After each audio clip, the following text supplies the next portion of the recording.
वाला विद्यार्थी भाई बहनों, धोरण 12 आंकड़ाशास्त्र में प्रकरण 4 सामयिक श्रेणी अंदर આપણે ચલિત સરેરાશની રીતે દાખલા ગણી રહ્યા છીએ। એમાં છેલ્લે આની અગાઉ 11મા ભાગની અંદર 3 વર્ષની ચલિત સરેરાશ એની રીતે દાખલાની ગણતરી આપણે કરી હતી છેલ્લે। હવે 5 વર્ષીય ચલિત સરેરાશની રીતે આપણે વલણ મેળવવાનું છે। પહેલા તો આ एक स्वाध्याय 4.3 ની દાખલા નંબર 3 ની મેં રકમ લખી છે, પરંતુ એ પહેલા તમે પાઠ્યપુસ્તકમાં ઉદાહરણ નંબર 9 174 પેજ ઉપર છે એ બરાબર ધ્યાન રાખો। આમ તો રીત વિશે મેં તમને સમજ આપી છે, છતાં આની અગાઉ 5 વર્ષીય ચલિત સરેરાશ હોય તો કઈ રીતે આપણે ગણતરી કરવાની એની સમજ આપી છે। છતાં एक उदाहरण फरीथी पाछू 5 वर्षनु ए बतावी दઉં। जो पहला उदाहरण पछी आपणे आ दाखलो गणी। एमां तमे ध्यानथी जो वर्ष अने उत्पादननी माहिती आपी छे। वर्ष तो साल तरीके 2006 થી 2016 सुधीनी साल आपेली छे, એટલે અહીંયા પણ વર્ષવાળો દાખલો છે। ઉદાહરણ ટાઈપમાં આ સ્વાધ્યાય 4.3 નો દાખલા નંબર 3 ની રકમ છે।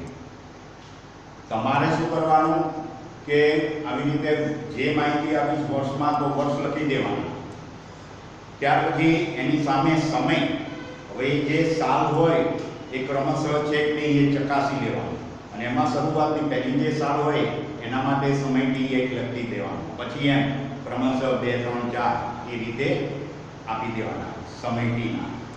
એ રીતે જો અહીંયા 2006 થી શરૂ કરી નીચે કોષ્ટક પણ આપ્યું છે, એ પણ સાથે સમજ આપું છું। તો 2006 માં 1 નંબર આપેલ છે, 2007 માં 2 નંબર, 2008 માં 3 નંબર, એ રીતે। તો જો 2016 માટે T 11 આપ્યું છે, ખ્યાલ આવ્યો ને? T માટે હવે ઉત્પાદન તો કોષ્ટકમાં આપેલું છે ટનમાં 112 106 એના એ લખી દીધા। और 5 वर्षीय चलित सरेराश में तो આપણે શું કરવાનું, પહેલી 4 સંખ્યાઓનો એટલે y ની પહેલી 4 કિંમતો, y ની પહેલી 4 કિંમતોનો સરવાળો કરવાનો। એટલે 112 106 93 90 અને 114 આ પહેલી 5 કિંમતો થશે, એનો સરવાળો કરેલો છે। જો 515 બરાબર। હવે એ ક્યાં મૂકવાનો, તો पहली बीजी त्रीजी चौथी ने पांचवी की 1 2 3 4 5 आ 5 वर्षनी जे y चलनी किंमतो छे एनो सरवाळो कर्यो। હવે આ 5 નું કેન્દ્ર સ્થાન ત્રીજું સ્થાન છે, એટલે અહીંયા ત્રીજા સ્થાન ઉપર તમે જો ત્રીજા સમયની સામે એ સરવાળો 5 કિંમતોનો કરેલો છે। 112 + 196 + 93 + 90 + 114 બરાબર। અહીંયા એ રીતે સરવાળો કરેલો છે, ખ્યાલ આવ્યો? અને 515 આવ્યા। હવે એને બાજુમાં જો 515 ને 5 વર્ષની ચલિત સરેરાશ છે એટલે કેટલા વડે ભાગ્યા 5 વડે। હવે એ પહેલી 5 નો સરવાળો કર્યો, પછી અહીંયા શું કર્યું, એ 5 નો સરવાળો કર્યો છે એમાંથી પહેલી 112 બાદ કરી અને પાંચમા પછીની છઠ્ઠી જે 159 હતા એ શું કર્યા, ઉમેર્યા। એટલે પહેલી બાદ કરી અને છઠ્ઠી ઉમેરી, આ રીતે કરાય। અથવા આ પહેલી 5 નો સરવાળો કર્યો, હવે બીજી ત્રીજી ચોથી પાંચમી ને છઠ્ઠી એટલે બીજા વર્ષની છઠ્ઠા વર્ષની કિંમતોનો સરવાળો। એટલે તમારે શું કરવાનું, જો આ રીતે નાય કરવું હોય તો 106 93 बराबर, पहली कई अब लेवानी અહીંયા 106 बराबर, પછી 93 90 114 150 અને 170 સુધીનો સરવાળો કરવાનો, તો 562 આવશે। પછી એ 562 ને કેટલા વડે ભાગી કાઢવાના, 5 વડે। ત્યાર પછી એની નીચે એટલે કે 5મા વર્ષના સ્થાન પર તો ત્યાં આગળ તમારે શું કરવાનું, પહેલી સંખ્યા 93 90 એટલે હવે જો પહેલી બીજી અને ત્રીજી, તો ત્રીજી કિંમત કઈ છે ઉત્પાદનની, તો 93, તો 93 થી શરૂઆત કરવાની, બરાબર। 93 પછીની 5 સંખ્યાઓ લઈ લેવાની, 93 159 ને 170 બરાબર આ રીતે હવે એનો સરવાળો કરશો તો 636 અને એને 5 વડે ભાગેલા છે તો 125.2 ખ્યાલ આવ્યો તો આ રીતે એ ગણવાનું છે સમજ પડી ગઈ તો એવી રીતે આપણે આપણા પાઠ્યપુસ્તકની જે સ્વાધ્યાય 4.3 છે એમાં દાખલા નંબર 3 ની રકમ મેં અહીંયા લખેલી છે અહીંયા તમને એક વેપારીના જુદા જુદા વર્ષના નફા લાખ રૂપિયામાં આપ્યો આ નફો છે એ નફાનો એકમ નફો શેમાં આપ્યો છે લાખ રૂપિયામાં બરાબર ધ્યાન રાખો એ નફો લાખ રૂપિયાના એકમમાં આપ્યો છે નીચે આપેલ માહિતી પરથી 5 વર્ષીય ચલિત સરેરાશનો ઉપયોગ કરીને વલણ શોધો શું કહ્યું છે 5 વર્ષીય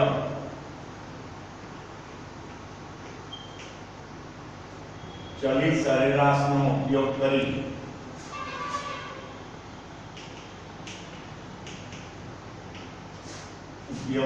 વલણ શોધો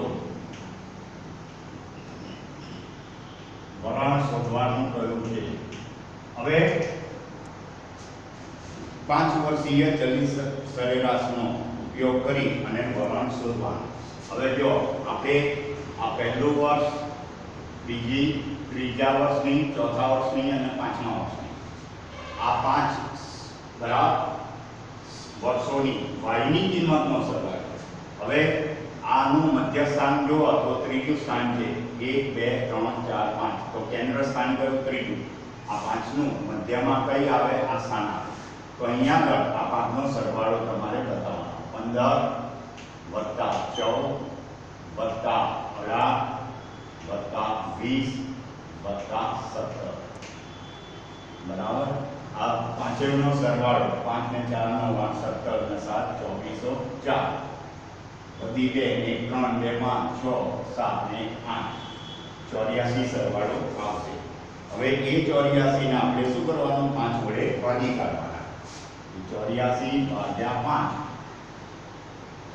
બરાબર 5 કેલ્ક્યુલેટર થી ભાગી જવાના 84 ને 5 વડે ભાગીશું તો 16.8 આવશે કેટલા આવશે 16.8 ત્યાર પછી એનાથી આગળ 84 સરવાળો આવ્યો હવે જો આ પહેલી 5 કિંમતો લઈ લીધી બરાબર હવે બીજી 5 એટલે આ 15 નહીં લેવાનું જો અથવા શું કરો 84 માંથી 15 બાદ કરી દો અને 24 ઉમેરી દો તો પણ ચાલે બરાબર શું કરવાનું આ પહેલી 5 નો સરવાળો છે હવે એના પછીની બીજી 5 નો સરવાળો એટલે આ સરવાળામાં 15 આવી ગઈ છે 15 ને કાઢી નાખો અને 24 ઉમેરી દો તો પણ ચાલે અથવા બીજી રીતે કરવું હોય તો 14 બરાબર હવે બીજામાં બીજી સંખ્યાથી શરૂઆત તો 14 પછીની 5 સંખ્યાઓ 14 પહેલી બીજી 18 ત્રીજી 20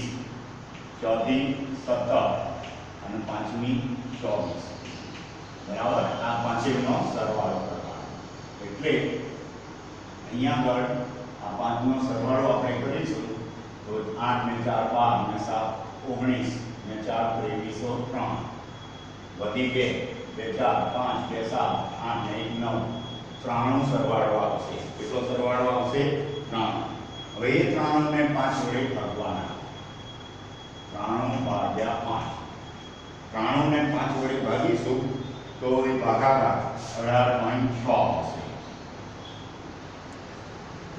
હવે એનાથી આગળ જો 14 થી શરૂઆત કરી હવે 14 પછીની 18 બરાબર અહીંયાથી પણ તમને ખ્યાલ આવી જાય પહેલી 15 પછી 14 પછી અહીંયા શરૂઆત કોનાથી કરશો 18 થી પછી અહીંયા કોનાથી શરૂઆત કરશો 20 થી અહીંયા 17 થી હવે જો 17 પહેલી બીજી ત્રીજી ચોથી પાંચમી બરાબર તો આટલે સુધી આપણે સરવાળા કરવા પડશે 18 થી શરૂઆત કરીએ તો 18 થી પહેલી 5 1 2 3 4 અને 5મી તો 18 20 17 24 અને 27 આ બધાનો સરવાળો બરાબર તો 8 ને 7 15 ને 4 19 ને 7 2604 વધી 2 4 2 6 7 2 9 ને 10 106 સરવાળો આવ્યો. હવે 106 ને આપણે 5 વડે ભાગીશું તો એ ભાગાકાર કરી 106 ભાગ્યા 5. 106 ને બધાને 5 વર્ષીય ચલિત સરેરાશ છે એટલે 5 વડે ભાગવાના. 106 ને 5 વડે ભાગીએ તો 21.2 કેટલા આવશે? 21.2. હવે એનાથી આગળ 20 થી શરૂઆત કરીએ. જો 18 કાઢી નાખીએ તો 20 17 24 4 થઈ અને 5મી 25 આ રીતે જોવાય. અથવા 20 17 24 27 બરાબર 27 પછી 25. તો એનો સરવાળો કરીએ. 7 ને 4 11 7 18 ને 5 2303 વધી 2 2 4 2 6 2 8 9 ને 2 11 113 સરવાળો થાય. કેટલા? 113. હવે આ 113 ને 5 વડે ભાગીશું. 113 ભાગ્યા 5 તો એનો જવાબ આવશે 22.6. ત્યાર પછી એનાથી આગળ 17 થી શરૂઆત કરીએ તો 17 વત્તા 24 વત્તા 27 વત્તા 25 અને વત્તા 23 થઈ ગઈ 5. 17 24 17 પહેલી 24 બીજી 27 ત્રીજી ચોથી અને 5મી. તો પહેલેથી છેલ્લે સુધીની સંખ્યાઓ સમાઈ જવી જોઈએ. પહેલી જો 15 છેલ્લી 23 આવી ગઈ એટલે ખાસ ધ્યાન રાખવાનું. હવે અહીંયા આગળ જો આપણે કેન્દ્ર સ્થાનને ધ્યાનમાં લીધું તો અહીંયા પહેલી પાંચનું કેન્દ્ર સ્થાન ત્રીજું બરાબર. 1 2 3 4 5 ત્રીજું તો ત્રીજા સ્થાન પર લીધી એટલે પહેલું બીજું ખાલી રહ્યું. તો અહીંયા અંતિમમાં પણ છેલ્લા 2 સ્થાન ખાલી રહેશે. એટલે સ્ટાર્ટિંગમાં શરૂઆતમાં જેટલા સ્થાન ખાલી રહેશે એટલા છેલ્લા સ્થાનમાં રહેશે. હવે આ સરવાળો કરી દઈએ. છેલ્લે આપણે જે 5 સંખ્યાઓ લીધી 7 ને 4 11 7 18 18 ને 5 23 ને 3 26 6 વધી 2 2 4 2 6 2 8 2 10 ને 11 116. આ 116 સરવાળો આવ્યો. આ 116 ને આપણે 5 વડે ભાગીએ.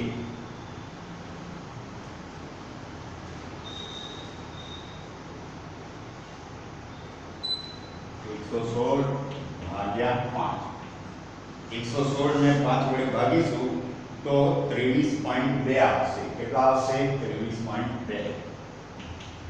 તો આ રીતે આ 5 વર્ષીય ચલિત સરેરાશની રીતે આપણે આ વલણ આટલું કામ કરવાનું. આમાં બીજું કોઈ સૂત્ર કે કોઈ ગણતરીઓ આવતી નથી, ફક્ત સરવાળા અને ભાગાકાર આવે. તો આ રીતે આપણે આ 5 વર્ષીય ચલિત સરેરાશની રીતે આ દાખલો ગણ્યો. તો વિદ્યાર્થી મિત્રો આપણા જો મેં તમને ઉદાહરણ પણ સમજાવ્યું અને સ્વાધ્યાયનો આ એક દાખલો 5 વર્ષીય ચલિત સરેરાશની રીતે મેં તમને ગણાવ્યો. હવે જે તમે જોશો પાછળ સ્વાધ્યાયની અંદર સ્વાધ્યાય 4માં પણ આવા 5 વર્ષીય ચલિત સરેરાશની રીતના દાખલા આપેલા છે. એ દાખલા બરાબર. તો વિભાગ ઈ માં 5મો દાખલો છે જે 5 વર્ષીય ચલિત સરેરાશની રીતે ગણવાનો છે. વિભાગ ઈ માં 5મો બરાબર. એટલે વિભાગ ઈ માં 5મો દાખલો ગણજો હોમવર્કમાં. વિભાગ ઈ સ્વાધ્યાય 4 વિભાગ ઈ માં દાખલા નંબર 5 પૂરો કરજો. તો આ રીતનો બરાબર 5 વર્ષીય ચલિત સરેરાશ પ્રમાણે દાખલા જેટલા હોય તો એક મેં તમને બતાવ્યું એવા બીજા પણ સ્વાધ્યાય 4માં હોય તો એ દાખલા પૂરા કરજો. Thank you.